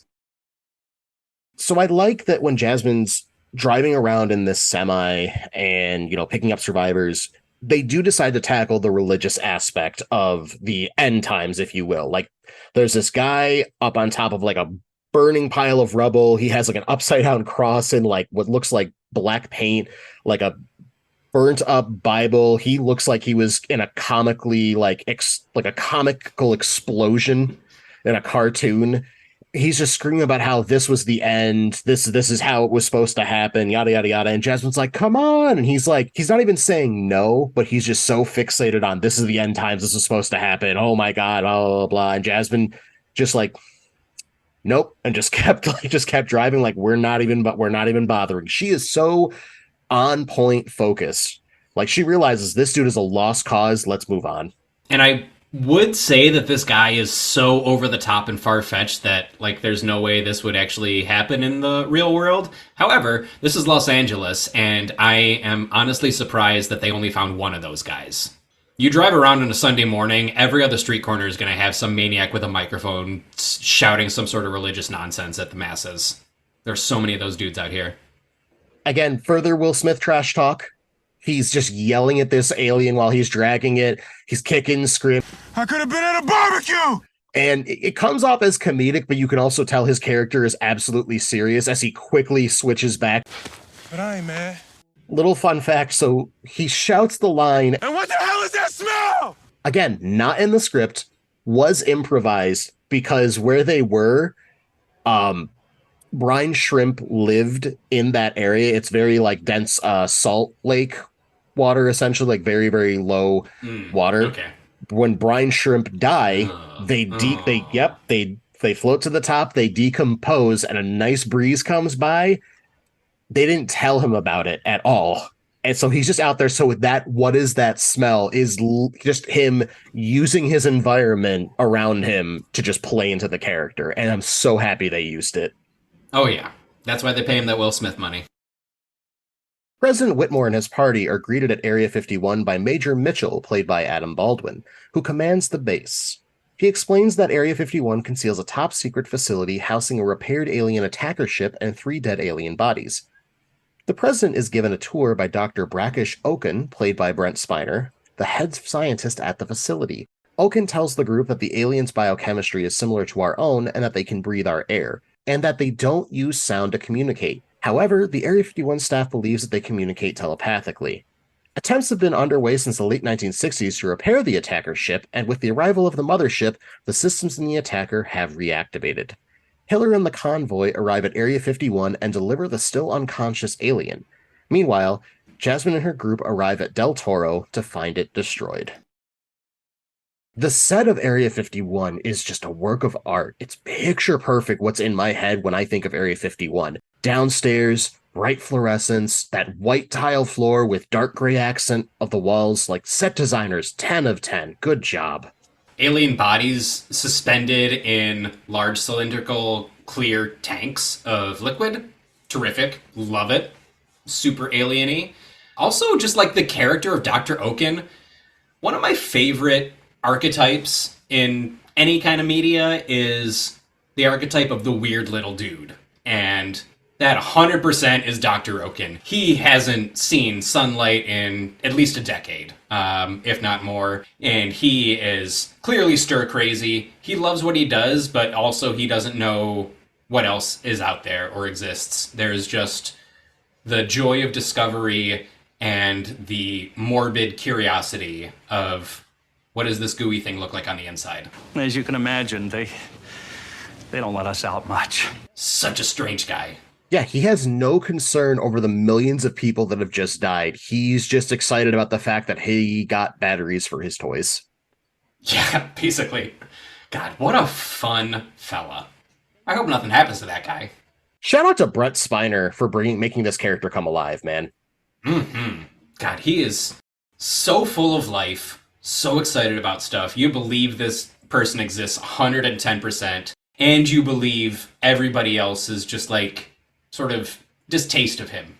Even as someone who's not a fan of Star Trek, I can say that he is a magnificent performer. Yeah, I said it. You brought up before that you feel like Hiller is the audience surrogate. I feel like that's actually Julius, in my opinion. For me, this proves kind of like this. He points out Area 51, which, let's be honest, if you're the audience member and watching this, you're probably thinking the same thing. We didn't know aliens existed. What do you mean? Area 51's a thing. What the hell are you talking about? And then you have Whitmore asking out loud, how do we fund all of this in regards to Area 51? Julius's answer is perfect. You don't actually think they spend $20,000 on a hammer, $30,000 on a toilet seat, do you? You make a fair point. I would counter-argue that they're both audience surrogates, but different demographics. I'd accept that. I'd accept that. That's fine. Also, look at the face of Nimziki, like that former CIA director, when it's said out loud, like, oh yeah, this is how they fund it. His face admits, yeah, no, this is exactly how they do it. And he knows he messed up. He is so nervous by not telling them about Area 51. Come on, man. It's the president. Another shout out to little character actor moment here before he really blew up, but we got the main soldier security force goon type played by Adam Baldwin here from Firefly and more incredibly Chuck. He's definitely typecast as like big, tough, gruff goon, shoot gun, grunt noise, and he plays it so well. He doesn't have a lot to his character here, but he serves his purpose, and you 100% believe the performance. And I feel it's good to have somebody who is kind of a contrast to Nimziki. Nimziki is very self-serving, where as we learn about Mitchell, he's not. He is definitely here to serve his country, to serve the people. He cares about their safety over his own. Yeah, absolutely. There's a quick scene where, as they're rushing the alien inside, Russell manhandles one of the scientists, demanding that they help his son, who has some kind of adrenal cortex sickness issue, what have you. And you get to see his eldest, Miguel, like looking on very proud. It's showing that Russell wants to be a good dad, and I think that the world ending was kind of a wake-up call for him. This man has clearly fallen prey to his demons for the past easily 30 years, basically since he's been back from Vietnam. Not an uncommon thing in vets with PTSD. It's kind of understandable. Only so many applicable skills to go into real life, and I'm getting way too depressing and real about this. The military is a terrible complex. The point is, I agree with you. He has been at the bottom of a bottle for so long. It's so nice to see him genuinely like put his kids first. Even like at putting his own body at risk by essentially assaulting a Area 51 security man with a gun. And he doesn't give a shit. He just wants his kid better. When Oken removes an outer biomechanical suit from the alien, the creature regains consciousness and kills most of the examining crew. But because it has no vocal cords, it makes use of Dr. Oken's voice to communicate with President Whitmore, who is outside the glass windows of the lab. Whitmore poses a question to the alien, asking if the people of Earth and their invaders can live in peace. The creature tells him no peace. When the president asks the creature what it wants them to do, the creature responds with, die. It then uses its telepathic powers to invade the president's mind, which briefly incapacitates him. The military personnel shoot the alien to death, and Dr. Oken is left in a coma. During the instant that President Whitmore was immobilized, he was able to read the thoughts of the alien and learned of their plan. They attack planets, kill off any indigenous life, use up the resources, then move on. Whitmore then approves the use of nuclear weapons against the aliens. Meanwhile, David and Constance have a discussion about their failed marriage. Another scene with great suspenseful buildup. The music hits you with those slow and sharp horns. We see the fingers of the alien curling up, and then that eye opens with that silver reflection in it just before it breaks free and just starts killing all of these medical examiners. Yeah, the eye open is perfectly inhuman. Spoiler alert to anyone out there who didn't know this. Eyes are the window to the soul. Visually, in cinema, anything with human-looking eyes, no matter what the rest of the body looks like, is something that we will automatically connect and relate with. So specifically making the eyes just reflective mirrors is so foreign that we don't have that reaction to the alien, which I think is necessary for this film, because they're pure evil and that's it. They're just gonna kill stuff. They're not nuanced whatsoever, and it's kind of just paying further tribute to it's a B-sci-fi film. Why are these aliens invading in War of the Worlds? They're invading. Screw you, that's why. Yeah, because kill. We also get a first full look at the aliens in their biosuit. Like, this thing is massive, and it also helps to show just how powerful these people are, even without their technology. Yeah, and it kind of is a darkly comical payoff to something Dr. Oken says earlier. He makes a comment that, oh, their bodies are just as frail as ours. But once the alien wakes up and is killing everybody, he takes like probably 50 bullets after getting shot, and then he gets up and he's still kicking. And then takes a couple shots to the head and he's still going. As frail as ours? Really? Come on, Doctor, you're supposed to be a scientist.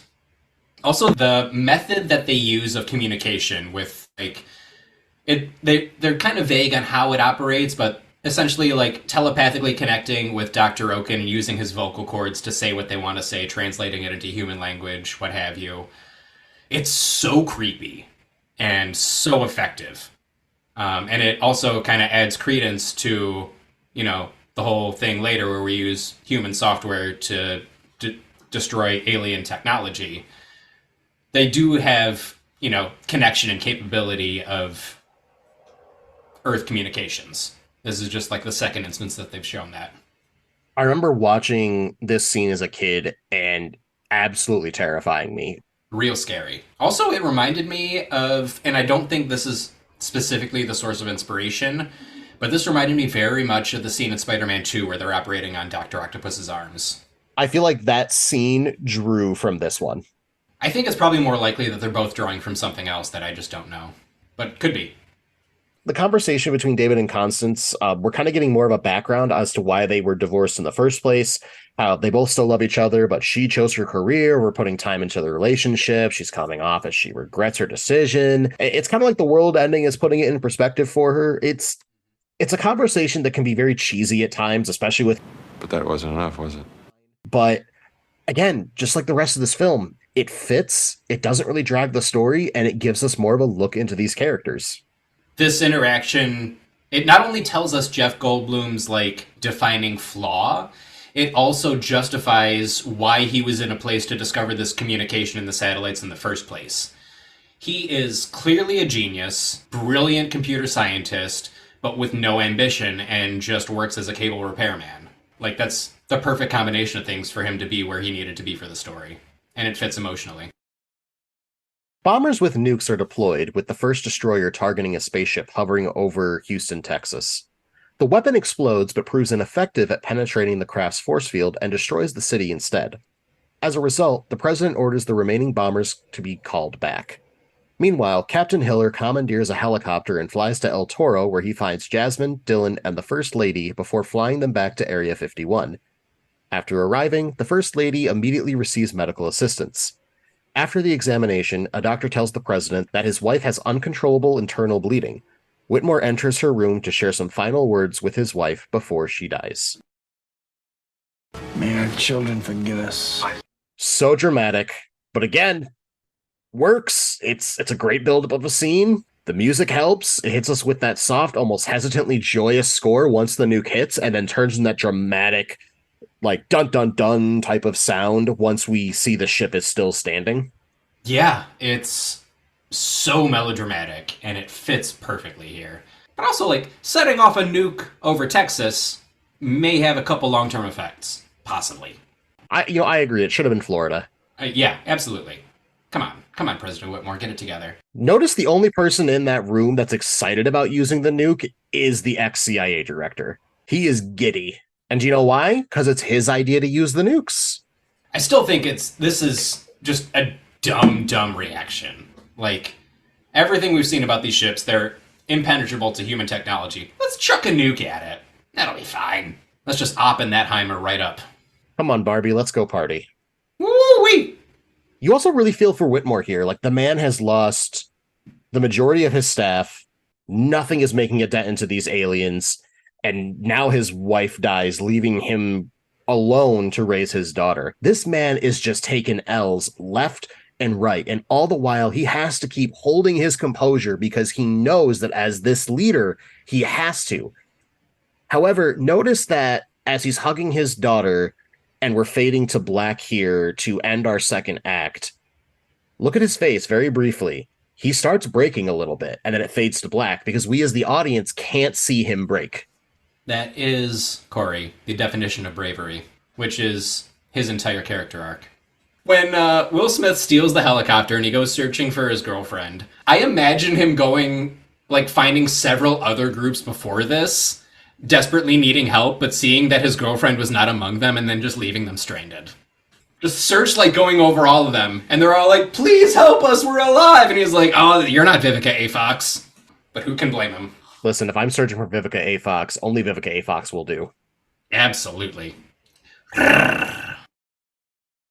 On July 4th, David is found by Julius, drunk and furiously making a mess in the hangar while yelling about polluting the Earth so the aliens won't want it. Julius tries to comfort his son. He tells David to get off the chilly floor so he won't, quote-unquote, catch a cold. David has an epiphany and has everyone gather in the hangar. He demonstrates to the crowd how the attacker's ship's shield works. He then activates a program on his laptop that deactivates the ship's shield. He suggests a plan that involves using the newly operable alien attacker to gain access to the interior of the mothership in order to introduce a computer virus that will disable the shields around the destroyers and the attackers on Earth. Once the virus has taken effect, the attackers and destroyers will be left vulnerable and a single nuclear weapon could be used to destroy the mothership, causing the others to fall with it. Hiller volunteers to pilot the attacker, with Levinson accompanying him to upload the virus to the mothership. So him laying out his plan. Let's talk about this. We've already talked about why the technology works. I've said that, 1,000 different ways. The aliens had to embed their code in Earth satellites, which means they had to be compatible with Earth technology. That was our way in. It's fine. It's the 90s. Technobabble. Deal with it. So when he's actually demonstrating his plan, this is the dumbest his character is in the entire movie.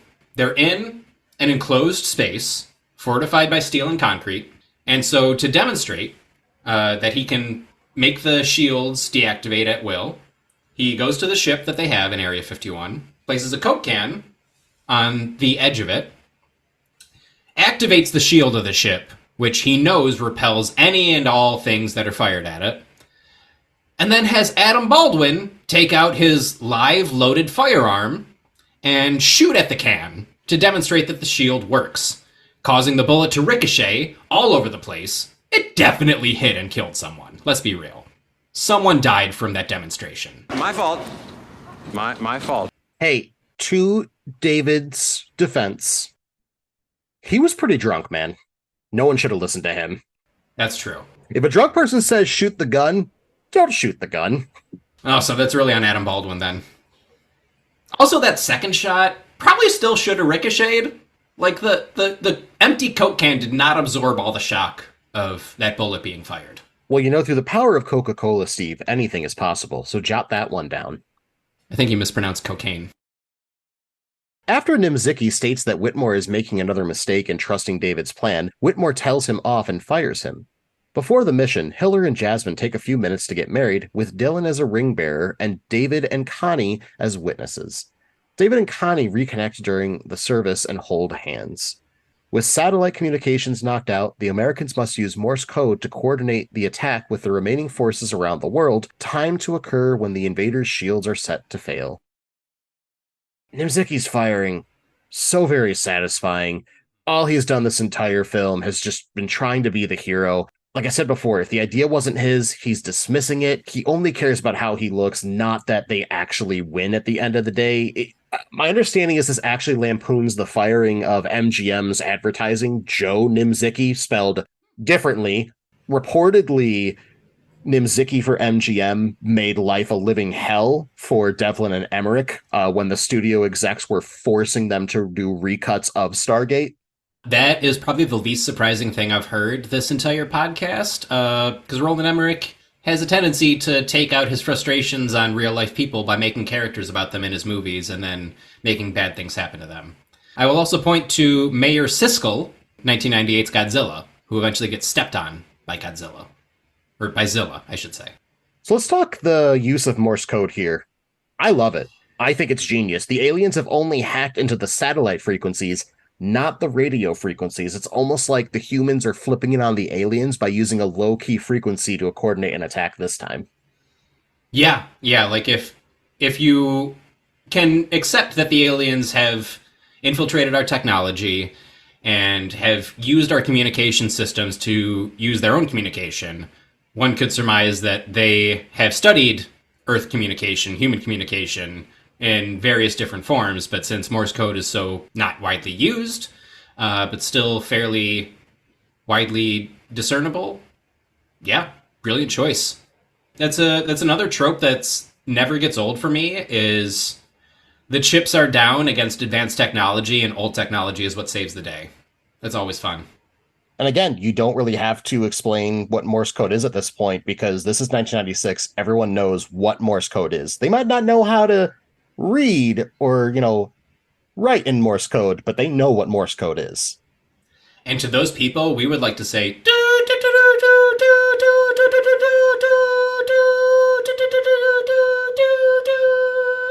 so, you're welcome. Lacking enough military pilots to fly all available aircraft, the commanders call for volunteer pilots. Those who step up include Whitmore and Russell, who both have previous combat flight experience. Before they begin launching their attack, Whitmore addresses the people at Area 51 with a rousing speech declaring this day as the world's Independence Day. Before we get to the speech, let's talk Russell. Russell giving his experience in flying and adding on that he was kidnapped and experimented on by aliens apparently 10 years ago. It's great. Like, everyone's kind of just in the room going, huh? Because they really can't tell this dude, yeah, no, you're not allowed to fly, even though they really want to tell him, like, you're not fit to fly. Yeah, you can tell they are desperate as hell. They need anyone they can get. And this is where we get the iconic, I can fly. I'm pilot. God, I love that delivery so much. It's so silly. It's the pacing in the delivery of the line for me. It's like he's saying it in a slow but like very assertive manner, like, I fly. I'm a pilot. Like, he's trying to also like convince himself. Oh, he doesn't say I'm a pilot. He says I'm pilot. Let's be clear. Okay. We love Russell here. And even with the ships coming in, no one believes that he's been abducted. I love it. And neither do I. All right, now let's talk the speech. The speech. I put this up as one of the best monologues from 90s cinema, hands down. Easily. Oh my God, it is inspiring as hell. This is like the perfect microcosm of this movie. It is schlocky. It is cheesy. It is hokey. It is every word you want to give it for just over the top nonsense, unrealistic, and it's perfect. It is so inspiring and rousing, and it makes you want to go kick a bunch of aliens in the face. One little snippet of this speech that got me, it was, the 4th of July will no longer be known as an American holiday, but as the day when the world declared in one voice, we will not go quietly into the night. We will not vanish without a fight. We're going to live on. We're going to survive. It draws you in, and Pullman's performance is great. The score is great because it's not like an over-the-top score. It's very mellow, but it kind of just does that little building thing as it goes. And the camera just kind of like stays so centrally focused on Pullman, who's playing this character who, not mere hours ago, said goodbye to his wife and now has to lead everybody in this. It's mind-blowing to me, the strength of this character. Easily one of the top 10 fictional presidents of all time. Easily. God, I wish we had this guy as a president. Bill Pullman, if you're listening to the pod, please run for president. But as this character, and stay in character for 8 years, please. That's right. Go the Daniel Day-Lewis route. Yeah, go full method. We need it. You know this is your best role anyway. This speech is just perfection. I cannot say enough about it. I want to say it's all Pullman's delivery, but it's not. It's well written. It's exactly what it needs to be. Inspires every single one of us. And it's cheesy as hell. It really is, but again, like everything else in this film, we've been a complete broken record about this since the beginning, and I will keep playing that record. The cheesiness works because they commit to it, they understand what the film is, and they're playing off of it. God damn. And also just like a healthy dose of American exceptionalism just thrown in there because it's the 90s and the military's in it. It kind of makes you think for a minute, why would the U.S. military really want to be a part of this? Because they were initially going to let the production use actual military equipment and vehicles to shoot and everything. Yeah, you know why that is, right? Anytime the actual U.S. military is featured in any movie, the Pentagon requires a creative partnership in order to make the military look as good as possible. And they backed out because they wouldn't drop the Area 51 stuff. So I really feel like they were going for a Top Gun style thing here. They were trying to go for the 90s Top Gun. After Top Gun would air in theaters, there would be recruiters outside the theater waiting to sign people up. Yeah, it's predatory and it's fucked up. Everybody wanted to take their shirts off and play volleyball with Tom Cruise. You bastards. I still do. Who doesn't? Hiller and Levinson reach the mothership and implant the virus, successfully bringing down the shields of the ship below. President Whitmore leads the American jet fighters against the alien destroyer approaching Area 51. Although the aliens now lack shields, the squadron's supply of missiles is quickly exhausted against the destroyer. As the saucer prepares to fire on the base, Russell sacrifices himself by crashing into the alien weapon. The explosion causes a chain reaction which annihilates the ship. Human resistance forces around the world use the same weak point to destroy the remainder of the alien ships. Before we get to Russell sacrificing himself, I kind of wish we got more interactions between Hiller and David leading up to this. We only got like this little scene with just them two in a room talking to each other. Prior to this, they never say a word. Right, yes, because they were both on their own journeys, showing us in their own respective ways how smart and capable they are. Which is needed, but like I really wanted just more at the end of the day, you know? Yeah, maybe in like a movie sequel, they should absolutely, if they can't bring back both of these guys, they maybe just shouldn't do a sequel, you know? Agreed. Yeah, their banter in the cockpit is probably my favorite banter, if not character interaction in this entire movie. They both are playing to their strengths as performers and as actors meshes so well. Will Smith's insistence on the cigars and just being cool about, flying the ship and, the controls are backwards. Sorry, I ran into Area 51. Let me turn it around. We're fine. I crashed into this thing, but I can pilot this thing. It's fine. And Jeff Goldblum freaking out. What do you mean saying, oops there? So many great quips back and forth. I love it so much, and I agree. More of this would have been great. But also, Corey, it's a 2.5-hour movie. I love that we get a view of the mothership from both the outside and the inside, because before, we didn't get to see the full mothership. We only got to see the underbelly and the other, attacker ships, disconnecting off of the mothership and floating down to Earth. This time we get to see, the whole thing on the inside and the outside. All right, let's talk the battle. It's such a down no that the first missile fire doesn't work. You kind of feel like cheering when the second one finally hits. Again, just a great showcase of putting you on the edge of your seat as the humans finally get some offense in. Something I didn't touch on before, but it's good that you're bringing this up now, because those two missiles are fired by the President of the United States flying a fighter jet on his own, because he's a fighter pilot.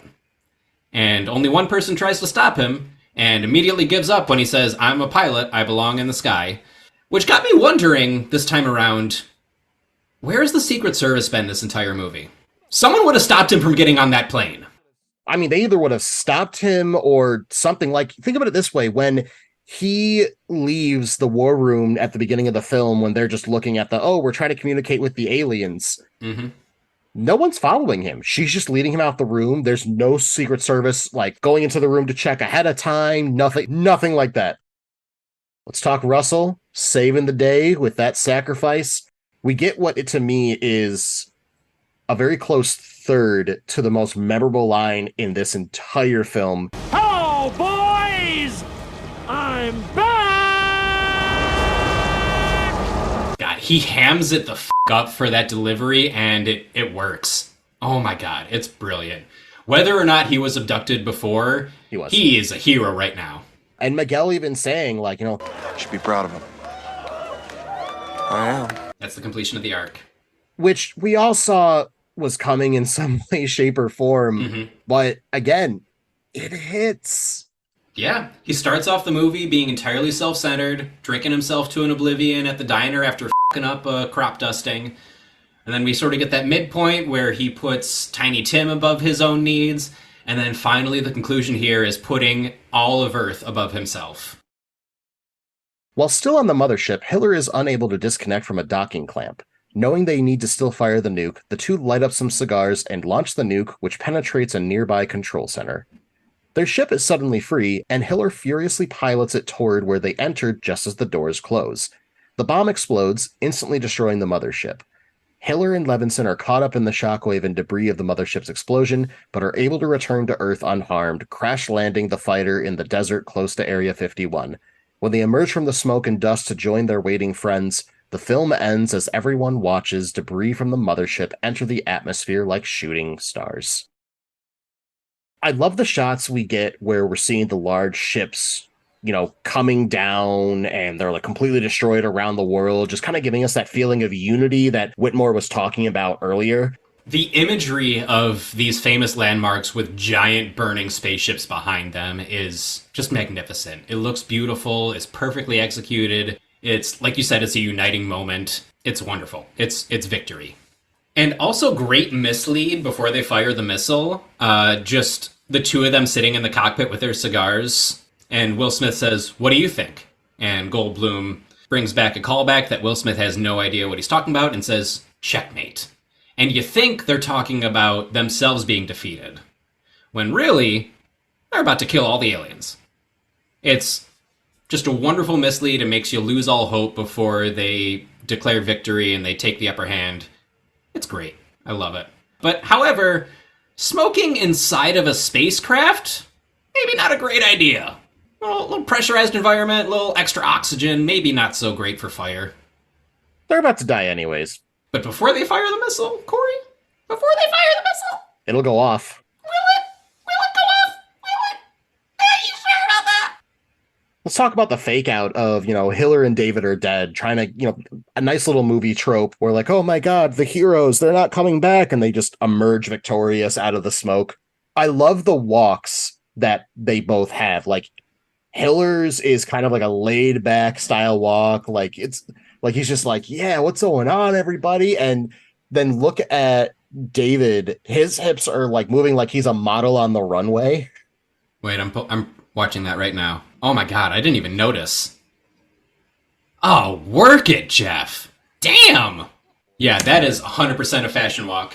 Yeah, they're just soaking everything in. They're like, we just saved the entire world. We almost just died. They are full on adrenaline right now, and they are just soaking up all the heroism they can, and deservedly so.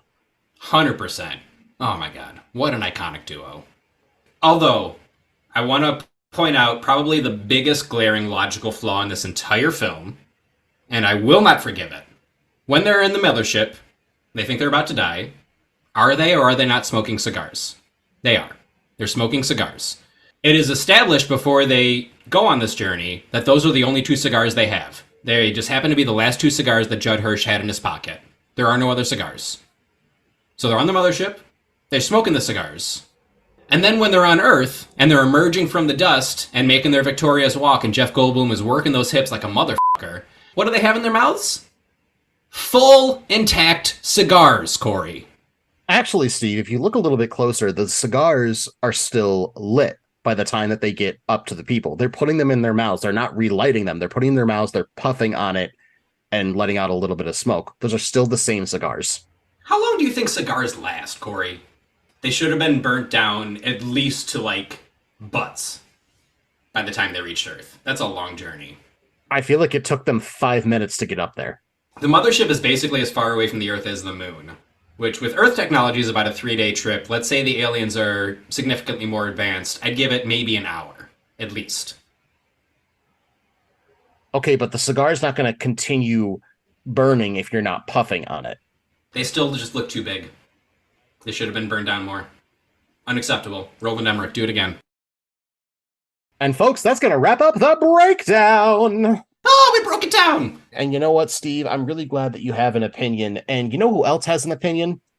Advertisers? You're damn right they do. And we're corporate whores for them. So let's sit down, shut up, and buy some stuff. We'll be right back. Sell me stuff, business daddy.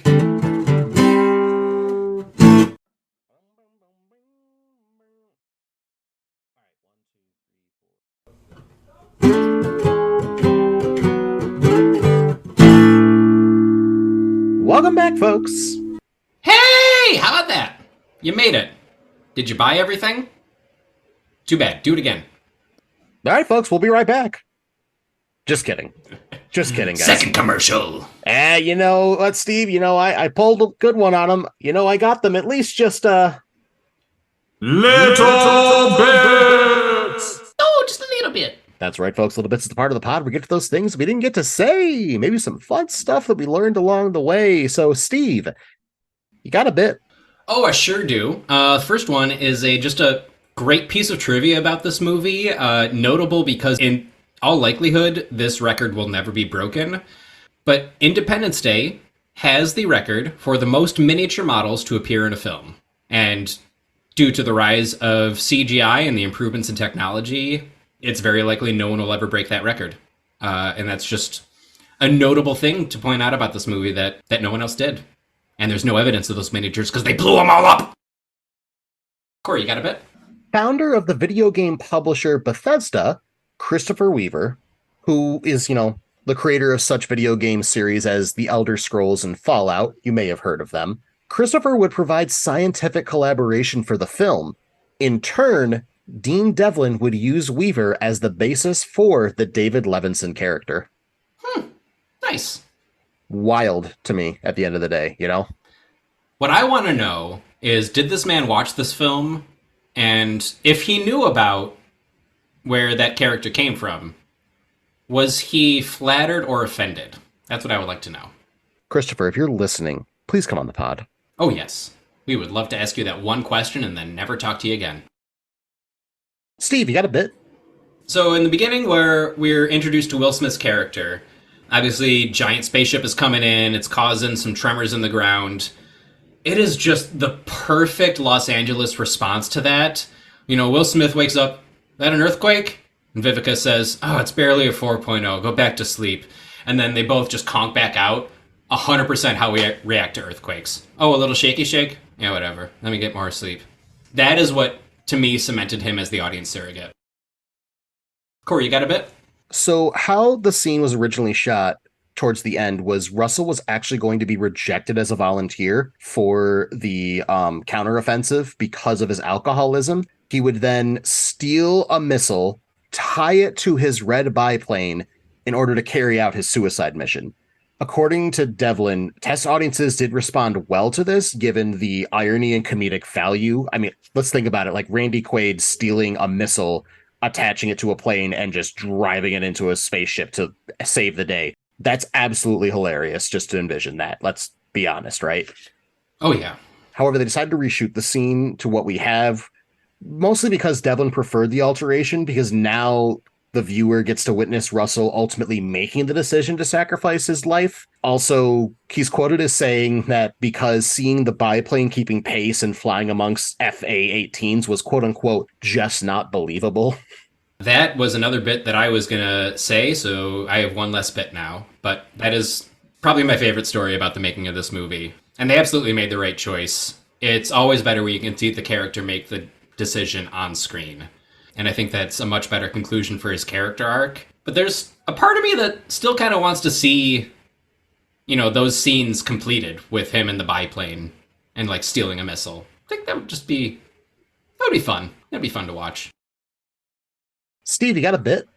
I'm just going to shout out Los Angeles once again. I love that there was a piece in the news exposition about the alien ships coming in where they say authorities are urging Angelinos not to shoot their guns at the ship in case they start an intergalactic war. I think that's very silly and also apt. People get shot here. Corey, you got a bit? So, as we covered, Fox aired a half-hour special the weekend before the film's release to help promote the film. The first third of this special was a spoof news report about the events that happen in the film. A whole half hour. The first third of the special. So it's a half-hour special. The first third was the spoof news report. Oh, wow. So that's like 3 hours. Steve, you got a bit? One thing I found interesting is that the first thing the government decides to do in response to these alien ships appearing in the sky is to essentially just copy Close Encounters of the Third Kind. Like, they just strap light panels to a helicopter and then just have it fly toward the ship and be like, hey, look, lights. It feels like they watched Close Encounters but didn't really understand what was going on in it. And then that comes full circle later after Will Smith has punched the alien in the desert and says, now that's what I call a close encounter. I love the way that they draw from other sci-fi movies and, like, nod to them, but also make it their own. Like, in Close Encounters, they bring the helicopter with the light panel to the ship, and then it's like, oh, cool, we're speaking the same language, everybody fun, let's go to the Bermuda Triangle. But then here, in Independence Day, it's like, oh, light panels? Gone, you're blown up. You'll never work in this town again because you're dead. Corey, have you got a bit? So we mentioned that this film did have a toy line. What we didn't mention is that when the toys were released, they each came with a 3.5-inch floppy disk that contained an interactive computer game. That sounds rad. Also, I remember a time where I played computer games that came on floppy disk. If you do want to play it, I'm pretty sure you can play it in your browser if you go to archive.org and you just have to type an Independence Day game. I'm sure it'll come up. Well, that's already way too much work. I'm not doing that. That's fair. Steve, you got a bit? So in the beginning of the movie, we see Randy Quaid's daughter being introduced in a car with a boy because she's a teenager and that's what teenagers do. And like the aliens are coming in, so he's super suave and he uses the pickup line, "Tonight could be our last night on Earth. You really want to die a virgin?" And she's like, "Oh, I know, I don't want to." And then brother comes and takes her away. I love that at the end of the movie, she reunites with this boy and then flips it around on him. Aliens are attacking. This could be our last night on Earth. Do you really want to die a virgin? It's just so dumb and teenagery, and it's adorable. TBH. Corey, you got a bit? To celebrate the film's 20th anniversary, the film score was performed live for a screening of the film at the Royal Albert Hall in South Kensington in September of 2016.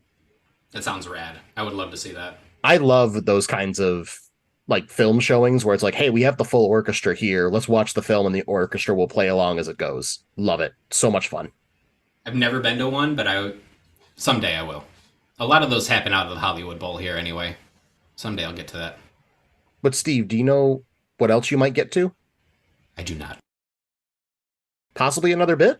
The year is 1996. A movie's coming out about aliens and flying saucers coming down, wreaking havoc on the Earth. And against all odds, Earth comes out victorious, defeats the aliens. Everybody loves America. What movie am I describing? Obviously only one in 1996 that did that. Yeah, Tim Burton's Mars Attacks. What? Oh, yes. Weirdly enough, those two movies came out in the same year. If you look at them structurally, they essentially have the same plot. Mars Attacks is played as satire. Independence Day is played more sincere. But the weird thing is you'd expect Mars Attacks to come out after, being kind of the mockery of the trope. But it came out first. Came out about 6 months before Independence Day. And weirdly, they have the same plot. It's kind of similar, except a more condensed timeline to Walk Hard, the Dewey Cox story, and Bohemian Rhapsody. And if I remember correctly, Mars Attacks did not make enough money. No. I'm just going to guess that it wasn't marketed well, because how the hell do you market that kind of movie? But if anyone out there has not seen Mars Attacks, do yourself a flavor. Check it out. It's hilarious. Corey, you got a bit? In April of 1997, a little video game was released for the Nintendo 64 called Star Fox 64, which was a flight simulator shoot 'em up game. In that game, there was a level where you are on the planet Katina, where on this planet there is a mothership with a quote unquote core weapon able to discharge enough energy to vaporize any city in the galaxy. In this, you're playing as Star Fox. You have to shoot very strategically a few specific hatches. You have other little mini ships flying around that are shooting you, and this giant mothership is trying to get over an army base so it can fire and destroy it. Sure. What does that remind you of, Steve? Don't tell me. Wait. It's like that one. Don't tell me. Tip of my tongue.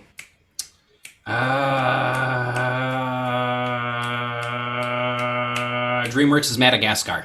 Close enough, Steve. It's actually 1996's Independence Day, the literal end climax scene. You destroy the ship by finally shooting the little gun thing that comes out that'll destroy it. You have to just shoot that a whole bunch of times. The ship comes down, crashing the whole 9 yards. It's a blatant ripoff of Independence Day, and probably one of the most blatant ripoffs in a video game I've ever seen. I remember back in the day, me and my brothers playing that game, making fun of the fact that it was that similar, to the point where to beat the level, sometimes we would just fly our ship directly into the thing to kill it.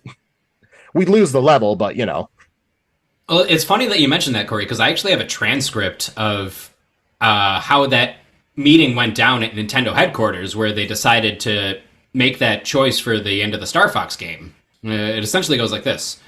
So Star Fox and his buddies, they defeat the villain. Now, hold on now. My grandson cannot stop talking about this here movie Independence Day. I understand in Independence Day, man flies a plane into a ship and it blows up, and it's spectacular. Do it. Do it Independence Day. Oh, but are you sure? It seems like a pretty good... Do Independence Day. Here's $5 million. And scene. Yeah, that all tracks. Yeah. Nintendo. Little bits! Oh, just a little bit. And now, folks, it's time for everyone's favorite segment. Oh, the Entitled Ben Affleck segment? That's right, Steve. It's As Played by Ben Affleck. Entitled Ben Affleck segment. Now, for those who've never listened in As Played by Ben Affleck, Untitled Ben Affleck segment! is when we choose one character from the film that we just watched to replace with Ben Affleck. Now, there are 3 eras of Ben Affleck that we have to choose from, so we choose a character to replace with Ben Affleck, what era, and why. First off, we have the Good Will Hunting era Ben Affleck, which is when he was the indie darling and just starting to get into action films. Next up, we have the Jiggly era Ben Affleck. This is the rom-com starting around the release of the Jiggly film. Finally, we have Batfleck era Ben Affleck, where he's older, more chiseled, and got that beautiful salt and pepper beard. Now, with that being said, Steve, who are you replacing with Ben Affleck? What era and why? I am going to be replacing Randy Quaid's oldest son with Good Will Hunting era Ben Affleck. I'll be honest, I don't know any of the character names in this movie, even though we've said them 1,000 times. They're all just the actors. So whoever that kid is that's the oldest son, I think would be properly served by a very young Ben Affleck. I'm a little hesitant because it's one of very few people of color in this film, but performance-wise, I'd say he's probably the least memorable. But also he's not a whole lot of substance script-wise, so it works, it fits. Put a young Ben Affleck there, it's fine. Corey, that being said, who are you replacing with Ben Affleck, what era, and why? I am gonna have to go with Jiggly era Ben Affleck, and I am going to be replacing Nim Zicki, the Secretary of Defense, former CIA director. I think that if you want someone who's going to come off as just this slimy, gross, out for himself individual, douchebag rom-com era Ben Affleck is the perfect choice. Fair. All right, folks, that's going to wrap up As Played by Ben Affleck, The Untitled Ben Affleck segment. And it's going to lead us to our final question, which, of course, Steve, is would you watch this film again? Corey, not only is it my civic duty to watch this film over and over again, I want to. So yes, I would and I will watch this movie again and again and again for all the stupid fun that it provides. It's delightful. Corey, would you watch this film again? Absolutely. This is an iconic film that should probably be watched a bit more often than I have. I think I said before, I haven't watched this film in at least 10 years, if not more. I'm really happy I got to revisit it and stare at it through this critical eye to just really truly appreciate how great this film is, especially being released at the time it was. God, like, you have to put this on a list of top 10 essential 90s films. It has to belong there. It's right up there with like a Goofy movie, if you will. Two completely different films, but perfectly capture what media of the 90s was. Valid. And then let's take it even one step further with Independence Day being the whitest of these movies and the Goofy movie being the blackest of these movies. That is correct, Steve, but we'll get there when we get there. Shout out Tom Washington. And folks, that's going to wrap up 1996's Independence Day. We, the people, did it, Steve. Hear, hear. We will not go quietly into the night. We will podcast about this movie and then we'll stop. But Steve, we might stop eventually, but what are we doing next time? Oh, next time is just a delight. Next time, we are doing yet another top 10 list. And this time around, the topic is going to be... Ooh, topic. Top 10 topic. That's fun to say. Our next top 10 topic is top 10 celebrities playing themselves. It's going to be a fun one. Gosh, it's been so long since we've done a top 10. It literally, our last top 10 was last year. Wow. So this could be our top 10 of 2023. Hey, you never know. But you know what I know, Steve? I know that I've been Corey. And I know I've been Corey. Shit. I'm Steve. Steve! I'm Steve. Bye. Good night. Oh my